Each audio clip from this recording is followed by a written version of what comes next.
किसी भारतीय जनता पार्टी के किसी भी नेता का इस मामले में दबाव में अगर आपने काम किया तो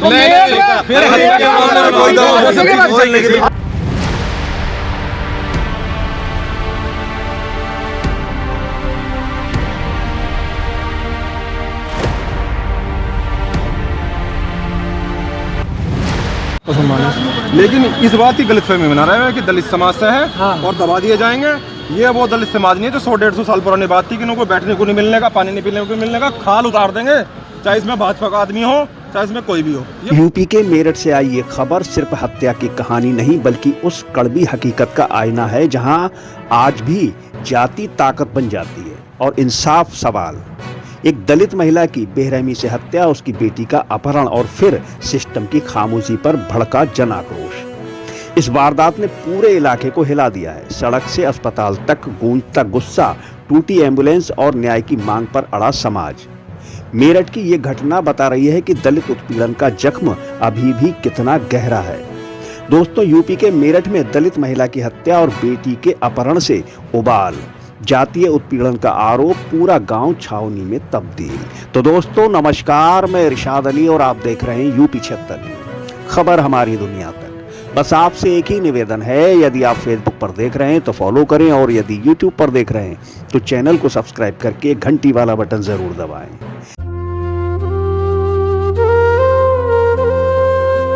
योगी सरकार वाले राम राज्य में, बेटी बचाओ बेटी पढ़ाओ का नारा देने वाली सरकार में, सबका साथ सबका विकास करने वाली सरकार में, महिला सशक्तिकरण व महिलाओं को सम्मान दिलाने वाली सरकार में और हिंदू हृदय सम्राट के राज्य में एक ऐसी खबर सामने आई है कि जिसने 100-200 साल पुराने इतिहास को फिर दोहरा दिया, साथ ही कानून व्यवस्था पर गंभीर सवाल खड़े कर दिए हैं। एक दबंग की दबंगई इस कदर बढ़ गई कि उसने दलित महिला की निर्मम हत्या कर दी और उसकी बेटी को अगवा कर लिया। यह आरोप ठाकुर समाज के एक दबंग कंपाउंडर पर लगाया जा रहा है। बताया जा रहा है कि पीड़ित परिवार उसी गांव का है। बताते चले कि घटना के बाद इलाके में इतना तनाव का माहौल है कि गांव को पुलिस छावनी में तब्दील कर दिया गया है। घटना के बाद ये हालात तब और बिगड़ गए जब पुलिस बिना परिजनों को सूचना दिए मृतक महिला के शव को अस्पताल सीधे पोस्टमार्टम हाउस ले जाने लगी। इसकी भनक लगते ही स्थानीय लोग भड़क गए और गुस्साई भीड़ ने एम्बुलेंस को रास्ते में ही रोक लिया। जमकर तोड़फोड़ की गई और लोगों ने शव को उठाने से इनकार करते हुए सभी आरोपियों को तत्काल गिरफ्तारी की मांग कर दी। लगभग 2 घंटे तक चले हंगामे के बाद पुलिस और प्रशासन के अधिकारियों ने किसी तरह हंगामे करने वाले लोगों को समझाया और शांत किया।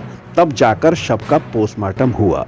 पता जी, मेरी मम्मी सुबह जंगल जा रही थी, मम्मी मेरी सिस्टर, हम भी जा रहे थे जी। जैसे हम आ गए, मैं पारस ने मेरे मम्मी ने फलसा मार दिया, बहन ने कान पर रख दिया पिस्टल, और जब हमने मम्मी को उठाया जी, वो पिस्टल ले रहा था जी, हम भाग गए जी। हम भाग नहीं पाए क्योंकि वो हमारे मार सकता था, वो हमारे पास कुछ चीज नहीं थी जी हमारे पास। हम जी इंसाफ चाहते। बताते चले कि पुलिस ने आरोपी के दादा दादी को हिरासत में ले लिया है, जबकि आरोपी के माता पिता और भाई फरार बताए जा रहे हैं। बताते चले कि गांव में एहतियातन 3 थानों की पुलिस फोर्स तैनात की गई है ताकि किसी अप्रिय घटना से निपटा जा सके। आपको ये भी बताते चले कि अब घटना ने राजनीतिक तूल पकड़ लिया है। समाजवादी पार्टी के विधायक अतुल प्रधान अस्पताल पहुंचे और पीड़ित परिवार से मुलाकात की और उन्होंने न्याय दिलाने का भरोसा दिया। इससे बड़ा दुख कोई नहीं हो सकता।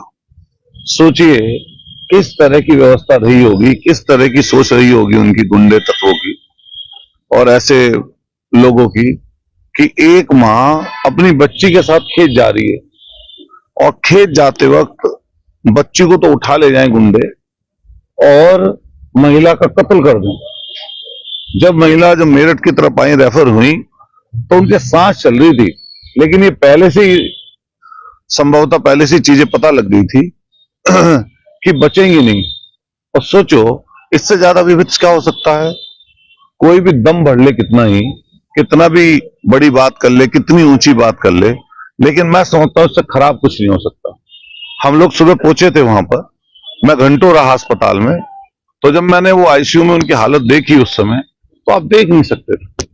वहीं नगीना सांसद चंद्रशेखर आजाद की भीम आर्मी के कार्यकर्ता गांव पहुंचे और दलित परिवार के समर्थन में प्रदर्शन किया। भीम आर्मी के कार्यकर्ताओं ने आरोप लगाया कि आरोपी ठाकुर समाज से है, इसी वजह से उसे बचाने की कोशिश की जा रही है। उनका कहना है कि यदि आरोपी किसी दूसरे समाज से होता तो अब तक जेल में होता। भीम आर्मी कार्यकर्ताओं के अनुसार पुलिस ने 84 घंटे का समय मांगा है। उनका कहना है कि अगर इस दौरान पीड़ित को न्याय नहीं मिला तो सांसद चंद्रशेखर खुद मौके पर पहुंचेंगे और आंदोलन को और तेज किया जाएगा। जरूरत पड़ी तो कार्यकर्ता सड़कों पर उतरकर बड़े स्तर पर प्रदर्शन करेंगे। अगर किसी भारतीय जनता पार्टी के किसी भी नेता का इस मामले में दबाव में अगर आपने काम किया तो अगर किसी भी नेता का नाम आगे भारतीय जनता पार्टी का परिवार के ये आपके ऊपर मुझे पूरा विश्वास है, एसपी आर्य साहब पूरा विश्वास है। अगर किसी भारतीय जनता पार्टी का आ गया तो हम मेरठ के अंदर पूरी नसबंदी का काम करते हैं। ये अब आप एक बार बताओ, अपराध होता है। देखो एसडीएम साहब बिल्कुल सबका सम्मान है, सीओ साहब सबका सम्मान है, लेकिन इस बात की गलतफहमी बना रहे हैं कि दलित समाज से है और दबा दिए जाएंगे। ये वो दलित समाज नहीं है जो 100-150 साल पुरानी बात थी कि उनको बैठने को नहीं मिलने का, पानी नहीं पीने को मिलने का, खाल उतार देंगे, चाहे इसमें भाजपा का आदमी हो चाहे इसमें कोई भी हो। ये बिल्कुल आग्रह है। दोषी को